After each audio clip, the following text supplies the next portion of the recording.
Welcome. Welcome to everybody who is here in person and who is joining us via technology. We are the Unitarian Universalist Fellowship of Lake Norman in Davidson, North Carolina. Our members are very diverse, walk a widely different path, but we are united by the sense of inherent worth and dignity of all, including all the politicians. We express our faith through acts of justice and our acts of compassion. Action does speak louder than words, and you have no better example than the members here who participate by participating here and with all the things that we'll talk about that are come out of their hard work. Our service today is by our Reverend Pat Jobe. He will be speaking about thoughts on changing behavior. I'm assuming for the better. Yes. Okay. And I think that's something we should all take notes on. Teresa has already provided some wonderful music and will do so through the rest of the service. The chalice is a universal symbol of enlightenment, and we light it with every service. Would you please say the chalice lighting words as I get this thing to work? We light the candles to illuminate the world we see. In our search for truth, may we be just. In our search for justice, may we be loving. And in loving, may we find peace. Pat will have our opening words.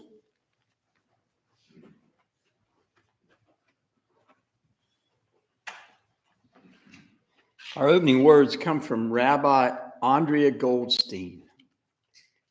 May all of us come to acknowledge that racism is pervasive in our region and our nation. May we commit to sitting down with one another in honest dialogue, opening our hearts in compassion to one another, bearing witness to the pain and fear of one another, even if, and especially if, the other looks and seems so different from ourselves. May we commit to joining together in acts of justice that will bring about equality in education, economic opportunities, law enforcement, and judicial proceedings. May each of us come to understand that ultimately my experience of freedom, justice, and peace is inextricably linked to the freedom, justice, and peace of every other person in our country and city and country and world. May we open our eyes to the invisible lines of connection that unite us, and with clarity of vision, continue to work for a world where every person's life is valued, cherished, and loved.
do. Now, I need to ask you a question that came up at FeedNC. Does the piano need tuning? It would be better if it were. Find fault with something? Okay. I'm sorry? Did you find fault? No, I didn't find, no, I didn't find any fault. Like I said, the question came up at FeedNC. I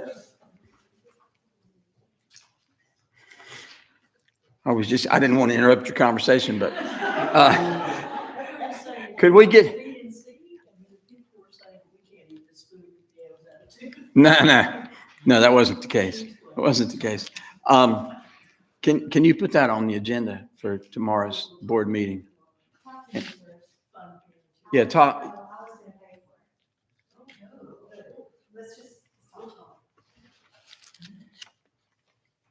Please breathe with me.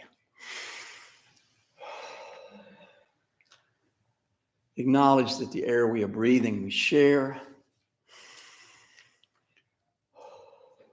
Acknowledge that the light we see by, we share. I no longer believe we interact with a prayer answering old man in the clouds. I do embrace a prayer answered by ineffable oneness. It makes me believe all things are possible.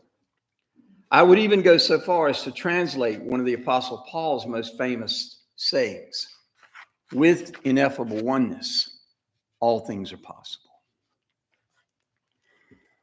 Believing that, what's next? If possibilities really are infinite, what might we do? Feed the world? Maybe so. My sisters and brothers in the so-called Christian right argue that one thing we could do in the name of that which is most holy is a national ban on abortion, criminalizing both doctors who perform abortions and women who seek them. And Senator Vance from Ohio wants to arrest women who cross state lines to get an abortion. Their answer to politicizing the church appears to be that the church has to be political to prevent a kind of public immorality. Prohibition was another example of this. In fact, there is little doubt that women won the right to vote based on their opposition to the legal sale of alcohol. Anti-alcohol politicians were convinced that they could amend the Constitution to prevent the legal production, distribution, and sale of alcohol if they gave women the right to vote. And it worked. For 10 years anyway. All this leads me to wonder how we might do a religion-based politics on the left. Isn't Unitarian Universalism a kind of collective self-esteem? Don't we love hanging out with people who think like us? And aren't we now confronted with a national emergency? A national emergency that might require one of our ministers to address this national emergency as we gather in Davidson on a Sunday afternoon. If the building were on fire, if the building were on fire, my conscience, my training, the books I have read, the teachers I have listened to would all require me to encourage you to evacuate the building. The building is not on fire, but we do face a national emergency. This is where we need to change our behavior. I need to change mine, and you need to change yours. If some of you are wondering just who the heck I think I am, hang on. It gets better. I'm going to exempt Tracy Grimm from having to change her behavior. What she is doing in addressing postcards to people with a poor voting record is exactly the kind of behavior we need in the face of this national emergency. Please help her. Many of you who have already signed up to take postcards will find them in the lobby as you're leaving today. And Tracy will be tackling you to hand you your package. Those of you who have not yet signed up, please take postcards and address them and mail them to these recalcitrant voters. Some of them still won't vote, but if only a tiny margin of them vote, it might make the difference in North Carolina. North Carolina is a state that is considered in play, not only because it has voted correctly in 2 recent presidential elections, but also because the party of the national emergency has nominated a crazy man to run for governor.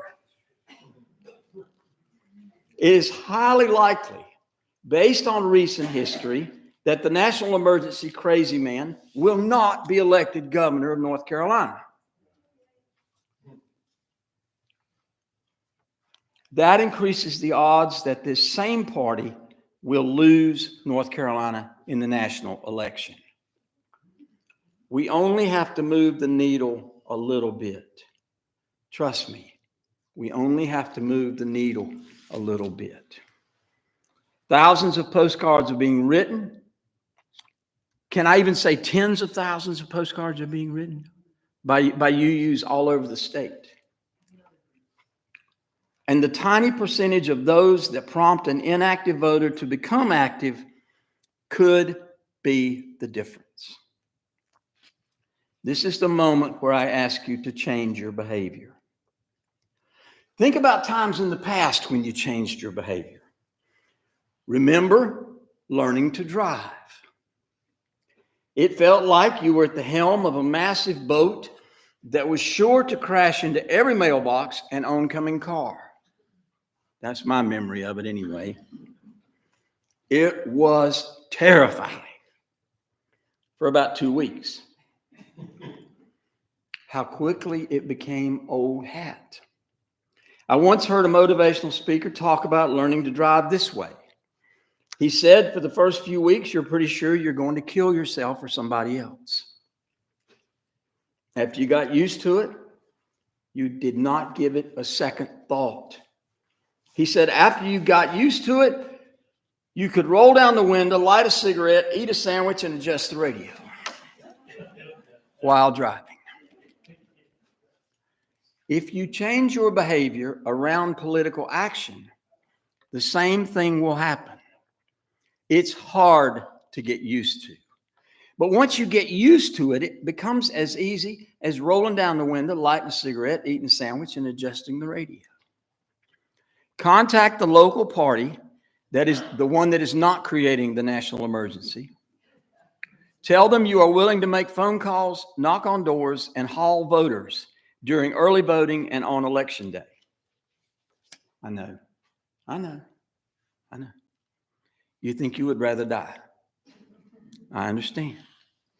I know a 28-year-old man who is a manager in a local restaurant and walks to work every day because he still does not have a driver's license. He's afraid he's going to die.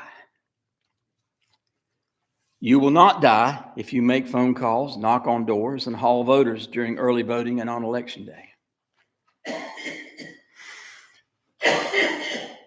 Some of you are already thinking this is the silliest sermon you have ever heard. Some of you may even be reminded of another silly sermon you heard just a few weeks ago. I know. I understand. Some of you would not become politically active any more than you would take off all your clothes and run stark naked up Main Street. I understand. But I get to ask you to do things and you get to turn me down. That is part of the genius of Unitarian Universalism. I get to ask you to do stuff and you get to turn me down. But let me tell you why this request comes from such a deep and tender place within me. I have been a student of presidential politics since childhood. I have read extensively, including at least one of the 4 books Bob Woodward wrote about the war in Iraq from the perspective of George W.'s White House. I ain't no baby when it comes to presidential politics. I know what I'm talking about. And we have never faced anything like this, including the last 2 elections. The National Emergency Party has nominated a candidate without precedent. The only thing like it might have been the war we had to fight against Mad King George. The National Emergency Party is asking us to back a mad king. And he is far, far more unstable now than he was during his first term. The cheese has done slid off his cracker.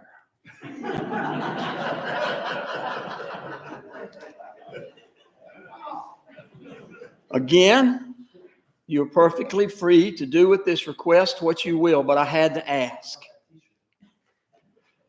I had to ask. It really does come down to North Carolina. The party of national sanity can win without North Carolina, but the other side cannot. They have to have North Carolina to make their electoral college numbers work. We can elect the next president of the United States right here on this street, right here in these neighborhoods, right down the road in the counties and cities we come from. I promise I will not belabor the point in coming days.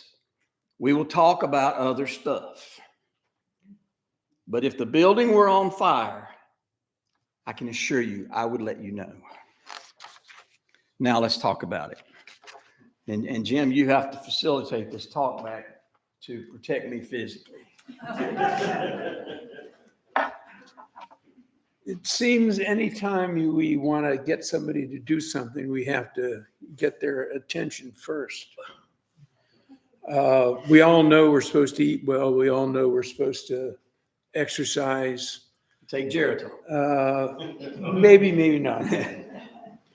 But how many of us do it? And then when something happens to a loved one, it gets our attention. And I bet we all are a little more careful. Well, I've got to tell you, and I'm not the only physician in the room, you are the most important person in your health care. Think about our joys and sorrows and people who've had health issues. We have to take care of ourselves. Well, ourselves morph into our community. And we have to take care of each other and help facilitate. We have a representative form of government. It is absolutely crucial that it is easy and absolutely fair for the elections that we have. But we make it easy for people to vote, not closing down polling places. Sherrod Brown is a senator from Ohio. Gail and I've had the opportunity to have a casual hello that we'll never forget, and he'll never remember. But he started out as Secretary of State of the state of Ohio and fought very hard to increase polling places to make it easy for people to vote. Well, that's not happening in some of these southern states by the party in question. North Carolina's one of them. We need to have a community of involvement, and that is what Sandy has done in the past, what Tracy is doing now, getting people out to vote. We are a participatory form of government. You are the important person in your health. You are the important person in the health of our community. I think those are important words that you've spoken. And you have spoken. Thank you. We didn't plan that, by the way. In addition to writing postcards, I just wanted to make sure that anyone that might be so inclined knows that if you do go talk to your local party of sanity that they might ask you to canvass neighborhoods and encourage people that haven't voted in the past to vote this time. And you're only sent to those who are registered for the party of sanity. So it's not a daunting task. I've already done it twice this year for local candidates. Larry has driven the van to drive us all around town, and it can be a very interesting and nice thing to do, to meet more of your neighbors or people in your town and talk to them about the issues.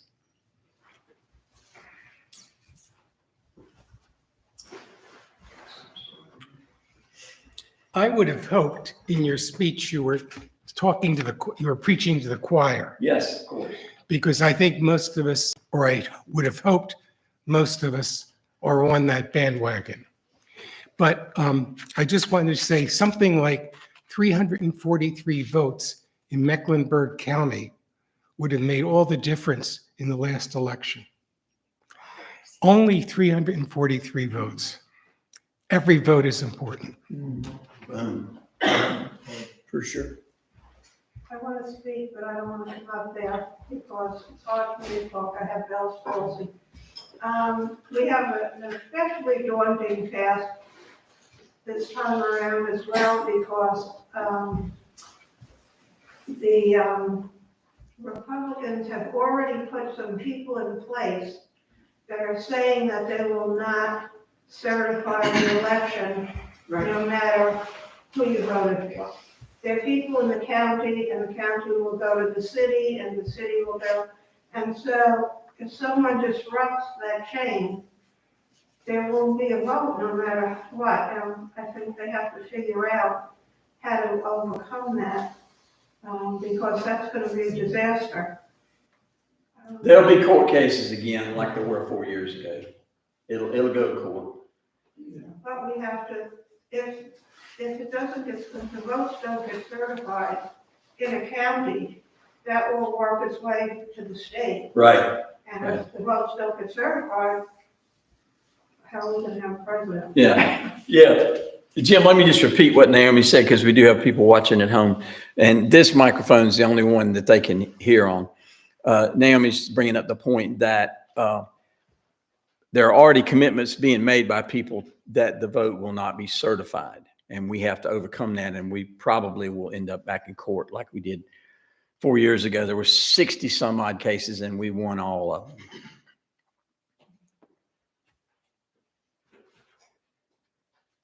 The chairman of the Democratic Women of Iredell County is approaching the podium. And elections are even closer than the 300 and some votes that were mentioned earlier. I was at a meeting recently and someone reported that in the last municipal elections, there were 5 townships or municipalities where the winner had to be decided by a coin toss. And that only happens when the votes are exactly equal, even after the recount. So they're closer than close. And, you know, that's the kind of thing that might get people to actually get up and go vote, because so many people think it doesn't matter. My vote doesn't count. Or worse than that, I voted for the good guys the last time and I didn't get anything out of it. Their vision goes about that far from their face. But things are really quite dire. And in my little county, there are more registered unaffiliated than there are either Democrats or the other party. So I think a lot of people are hiding. They may not want to get junk mail or any mail from anybody. And that's a perfectly good reason to register unaffiliated. And they don't want people bothering them. But they might talk to their neighbors, or they might talk to a canvasser at the door. And one of the things we sort of advise and strongly encourage is do like nuns did. Go out in pairs. Don't go by yourself. Right. I should have mentioned that. Yeah. Plus, that way one person can drive and you can blame them for getting you lost. And the other person can, or you can take turns dashing up to the door and putting on your smiley face. But it really makes it a lot easier. So that's some of the information that gets your attention, doesn't it? Everything said has been so true. I've been politicking since Obama first ran for office and every time since.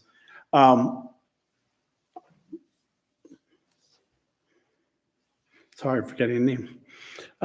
Tracy. Tracy, I apologize. I cannot write cards. We've been through this and I will be out there politicking. But I want to share this piece that's said wrongly in public today.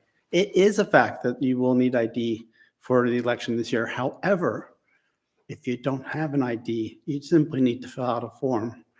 Everyone must go vote. Even if you don't have an ID, there's a way to vote easily. Don't let them scare people into not voting. There are people who are registered and haven't been voting, and that's what the postcards are for. But 8 years ago, I found I could be useful driving people who wanted to vote, who were unable to get to the polls. And so there are people out there who would really like transportation. I have a memory of this wonderful old couple who they didn't have a car, they didn't have any way to get there. I think there was partial blindness involved, and they were very grateful that I drove them to the polls, and we pulled up to the sidewalk. They didn't have to walk in. They brought the ballot out to the car window for these people. And so that's another way we can help, not, helping people who really do want to vote. Good for you.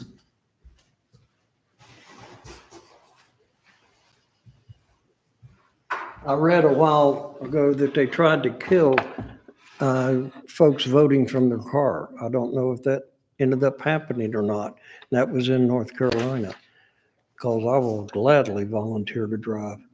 Also, I checked a few months ago, there's more registered Democrats than there are Republicans. There's more registered unaffiliated than there are Republicans in this state. But yet they still run everything.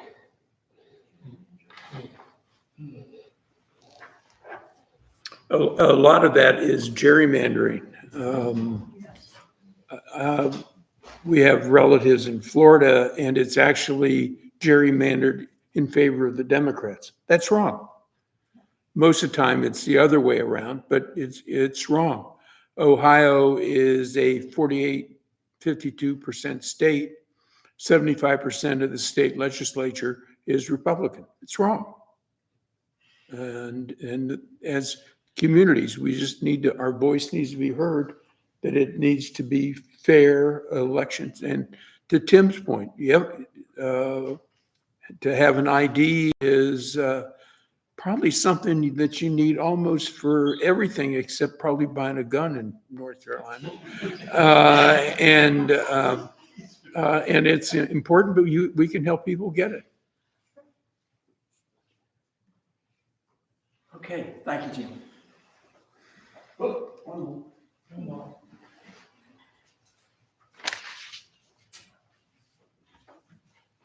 I'm a Democrat at heart, but I am registered unaffiliated so that in the primaries, I can vote Republican against the people I don't want running. That's my logic. And I have done that. Okay.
coming in on election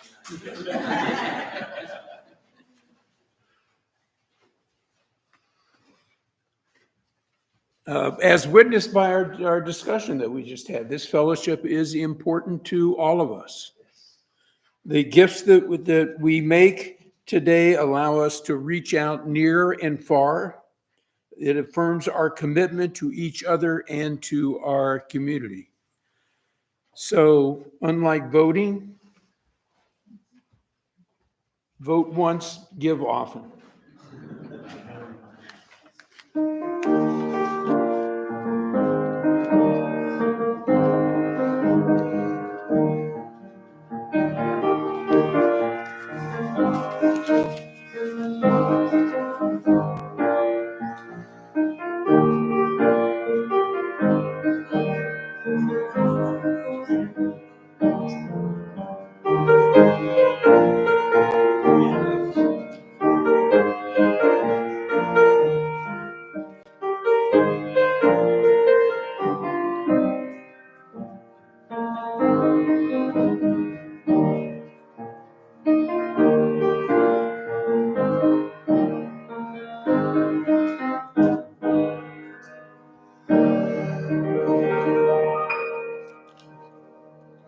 With grateful hearts, we receive these gifts. May they encourage us to live lives of integrity, compassion, and peace.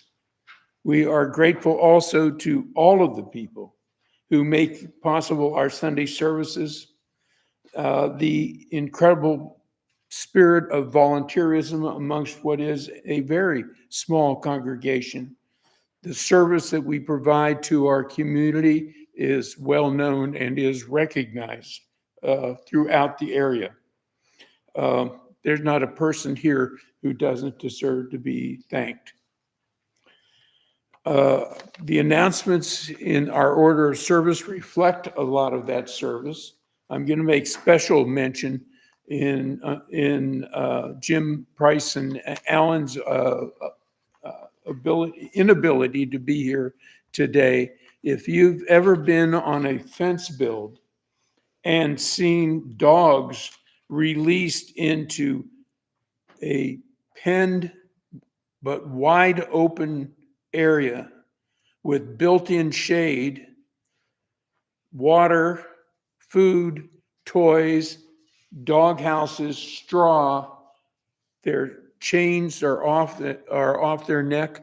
What a sight of joy. So please continue to support our animal ministry. It is incredible what it does for our community. We have Sunday social suppers. Something planned for today? Yeah, we're gonna go to McAllister's McAllister's in Cornelius. in Cornelius. Great. So please give Linda a name for a head count so they know to expect us, but please show up. We had 20 last week. It was amazing. Great. Yeah, Great. Movie Tuesday? yeah, we're gonna see, It Ends With Us, which was our selection in our book club 2 months ago. So now we're gonna see the movie version of it. Interesting. And I've heard they're up there at 12:30. I was listening to a talk show and it had someone who was a writer, and the question came up about why aren't movies as well done as the scripts? And it was to a script writer who was appropriately defensive, but also pointed out it's tough to take a 70,000 word book and reflect it in a 7,000 page script. So it'll be interesting to see the differences that you'll see. We are doing FeedNC on a monthly basis. Please contact me via the email in the order of service for volunteers. It's something that is so important to our community and so very helpful. We've had a lot of people. The good news is for Sandy is that Tracy actually has been able to clean more dishes in a shorter period of time than anybody but Mr. Wall. And they both do it with smiles on their face.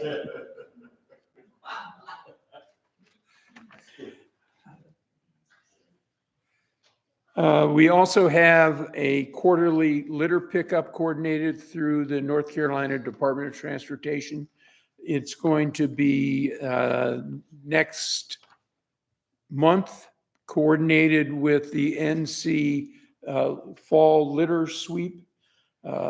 Helen Patel, Veronique are signed up, and if she gets enough support, Tracy will help as well. So you can gang up on her, okay?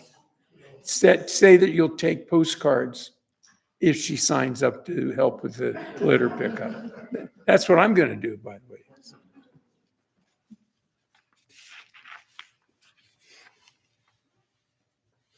We have a closing song in the Teal Hymnal of 1017.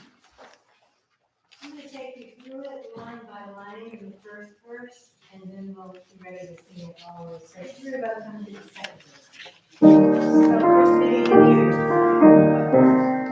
We are building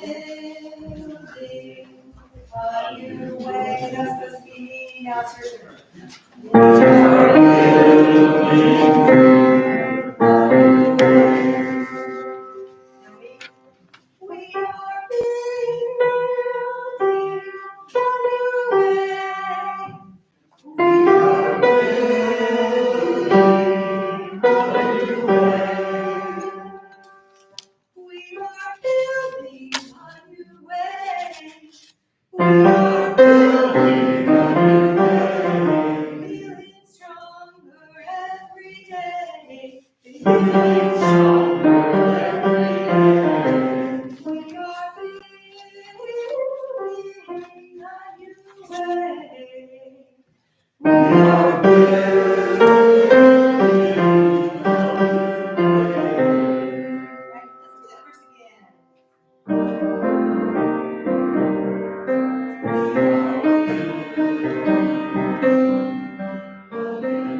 For our closing words, I recall the song that we sang prior to Joys and Sorrows, Blue Boat Home. And as I said earlier with Pat, we have to get people's attention. And that song has always reminded me of one of the most famous photographs in the world called Earthrise, taken in December 1968 by an astronaut, William Anders. And it shows the Earth coming up over the edge of the moon when they were on Apollo 8. It is one of the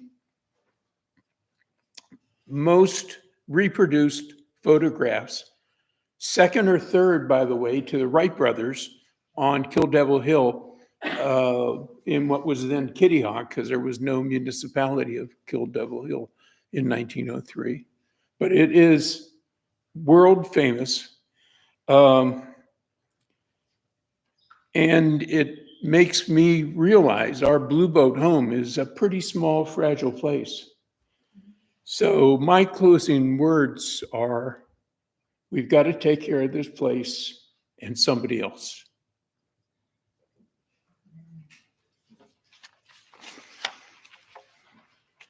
Would you please stand and hold hands as you can? Yep, we'll do that. We'll do that. Yeah, we're holding hands, so we'll do that. I'll extinguish the chalice.